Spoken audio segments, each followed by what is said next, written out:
when you start to look at different options for making money online, you'll be bombarded by many, many different models. Many people will say, here's model A, here's model B, model C, and so on, pros and cons. Each one of them, when you watch the ads, you watch the videos, you attend the webinars, each one of them will tell you that they're better than the other one.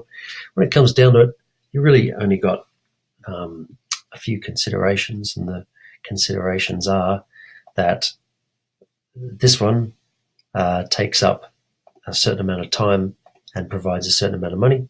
This one takes up a different amount of time and provides a different amount of money. And this one does the same thing, but in a slightly different way. Ah, bummer. That was meant to be a different color. Now you're going to hear all of those stories, and if you're open to them, you will hear them 20 times a day until you can't think straight anymore. One will tell you, well, the one we already know is that you swap time for money, so that you work 40 hours a week and you make a certain salary. And if you want more money, you work harder, you please people more, you work extra hours, you work overtime, and you swap your time for money. The next one is that you get other people to do the work. So you effectively run an agency. And so you are outsourcing the work. It's either an agency or it's arbitrage. So you're getting other people to do that work. And another one might be that you are a freelancer.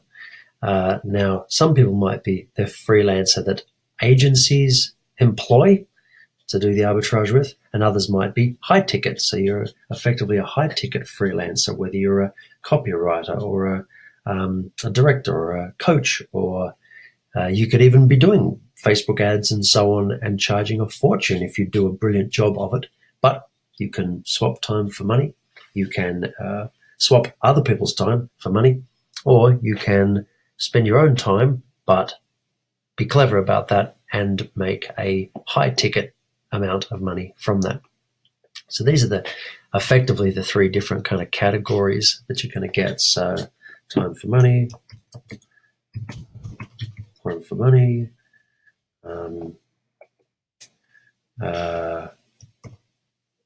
other people's time, money, and less time or more money.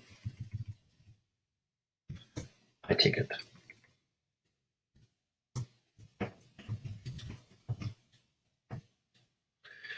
So you can see the general appeal of these kind of things, like time for money. Okay, at least that's kind of guaranteed. You would like to think, if I go and do that, I'll make the money. That's fine. It won't be a fortune, but I know I can go out there now. I can do that job. They'll be paying me. And when I go home, I don't take it home with me. Other people's time for money.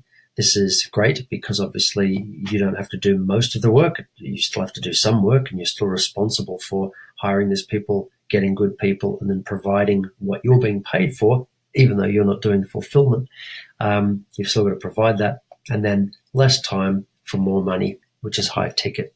And this is something where you might be a high ticket coach for several $1,000s or more.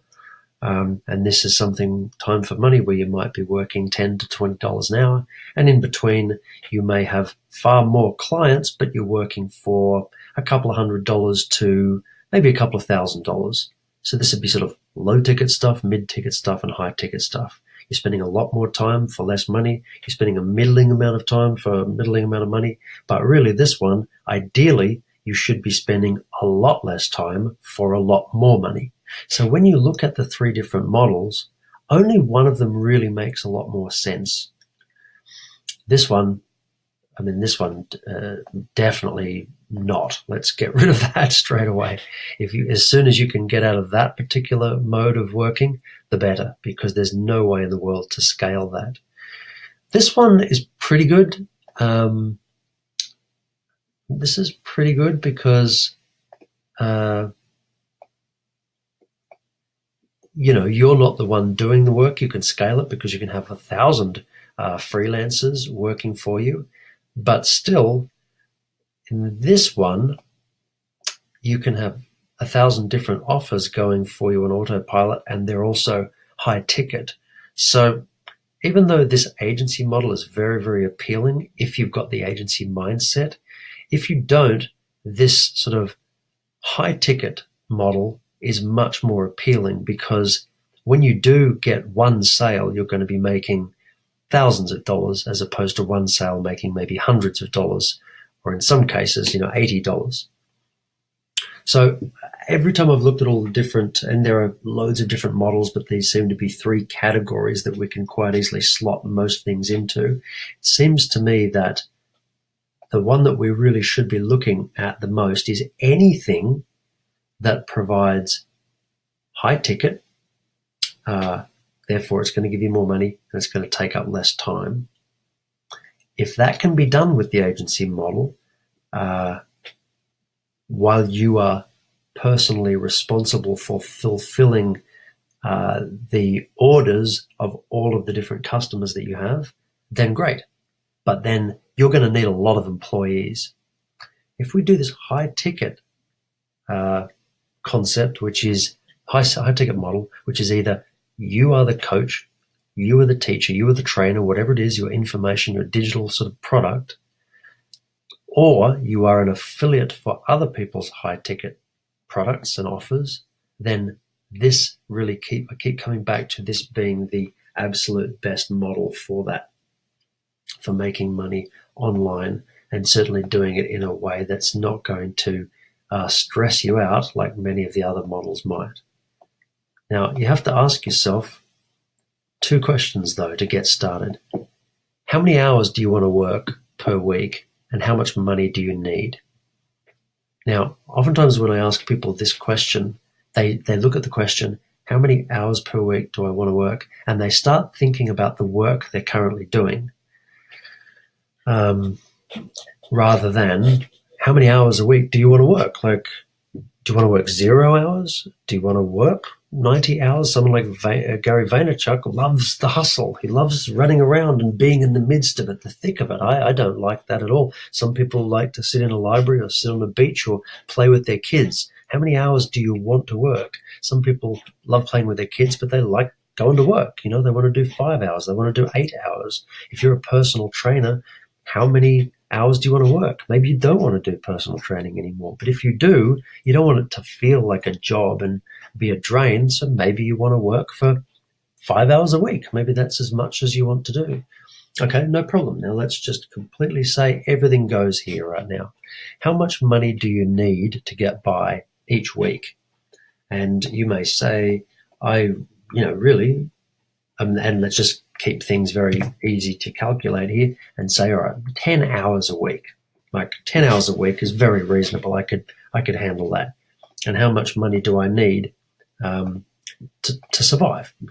Now, this is going to be very different because you're watching this video. You might be on $20,000 a year, or you might be on $500,000 a year. I have no idea. But let's just say that per month you're paying $1,500 in rent, you're paying $500 for groceries and a bunch of other things. So let's say that you have $3,000.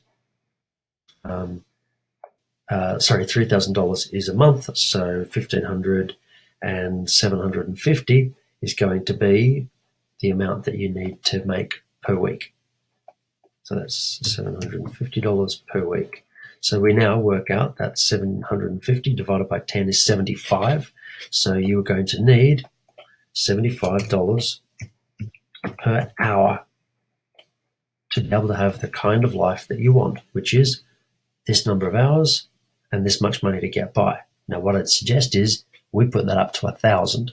Then you're going to need 100 an hour.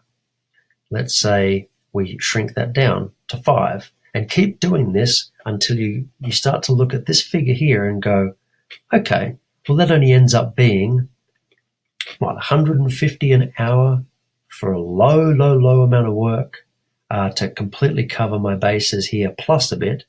And then all we do is we focus on this. Oh, damn. All we do is we focus on that and say, now, which model is most likely to get us to that life? Is it the time for money one? No. Driving for Lyft and Uber and working in a cafe? No. Is it even the one where you're working in an office job? Is it the one where you're doing consulting work that you're currently doing? Is that going to get you to this point? Maybe, maybe not. Depending on, once again, I don't know who's watching this video. I don't know what your walk of life is that you're coming from. So some of you will go, yeah, I can do that. And others will say, oh my God, that's a long way away. But this is really, really good way to start to say which is the one that I should be pursuing if I'm going to be making money online. Agency.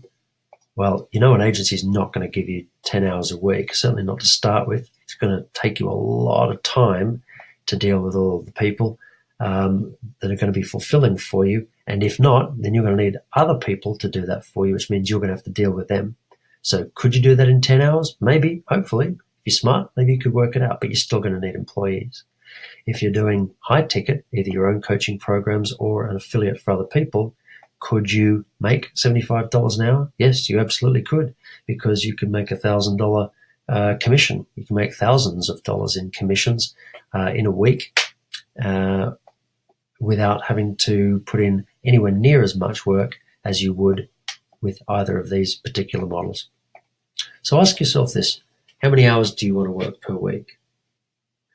How much money do you actually need? Shrink down the number of hours, push up the amount of money that you need so that it's way more than you need and way less than you really want to work. Then come and look at, divide that by that and work out how much money you would need to make per hour to make that ridiculously fantastic life come true. Then when you start to get your head around that, just like swimming for a month with a lead belt, when you then finally take that lead belt off, you start to realize that you've been making this work for more money than you need and way less time than you will probably work in the end. And you've made it work. So then you start to look at your 40-hour week and how much money that you actually goes out the door each month, and you're going to start to realize that you can do so much more with what you currently have than you even thought you could. And you're going to be striving for much more than you thought you wanted in the past. So just ask yourself the two questions. How many hours per week do you want to work? Do you want to work? Make sure that's work that you love. Not, well, I could really do 10 hours of stuff that I hate. No. What is it that you love? And if you could work doing that, how many hours would you do that? Because you might not do 1,000 hours a week. You may be totally happy working on something that you love, like personal training, just for 10 hours a week. That's it. That's all you'd love to do with people. That would be fantastic. How much money do you need? Divide the two, and that gets you to that amount. So I hope that gives you some sort of insight into why I personally have, over a year of looking at all of the different options, arrived at high-ticket affiliate marketing for myself and worked out how little I want to work and how much I have to make to get by. And it seems to me, repeatedly seems to be that the high-ticket affiliate marketing is far more rewarding for much less work than anything else that I could possibly be involved in. So if that sounds like it's for you, ask me any questions you need to. I'll be able to answer any questions based on my experience and hopefully save you a lot of time because we cannot have you doing this anymore. And this is a lot of work, and this is actually one of the best options. So ask me any questions you have. Employ my services if you need to at any point to coach you through the process. But otherwise, this is what you want to work toward. Otherwise, you'll be retiring and you'll be too old to enjoy the money that you have. Let's make sure you get a lot more money while you're young enough to enjoy it. Okay. Talk soon.